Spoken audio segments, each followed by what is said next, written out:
విశాఖ తాటిచెట్లపాలెం వద్ద private travels AC బస్సులో మంటలు చెలరేగాయి. అప్రమత్తమైన డ్రైవర్ బస్సును నిలిపివేశారు. దీనికి సంబంధించి మరింత సమాచారం మా ప్రతినిధి కోరమరాజుని అడిగి తెలుసుకుందాం. కోరమరాజు, చెప్పండి, ఈ ప్రమాదానికి గల కారణాలేంటి? పవన్, ఈ విశాఖపట్నంలోని తాటిచెట్లపాలెం అంటే హైవేలోని తాటిచెట్లపాలెం వద్ద ఈ ప్రమాదాన్ని గుర్తించారు. ఈ బస్సు విశాఖపట్నం నుంచి బెంగళూరు వెళ్తోంది. ఇది కొద్దిసేపటి క్రితం ఒక 45 నిమిషాల క్రితం ఈ ప్రమాదం చోటు చేసుకుంది.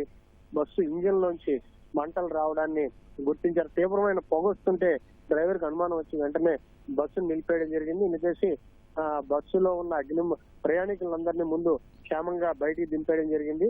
ప్రయాణికులకు ఎవరికి ఎటువంటి ప్రమాదం జరగలేదు.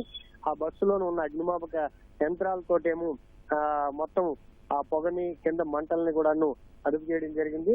ప్రయాణికులందరికీ వేరే బస్సుని రప్పించి వారందరినీ కూడాను వేరే బస్సులో పంపించడం జరిగింది. ఈ బస్సుని ఏమో పక్కా తీశారు.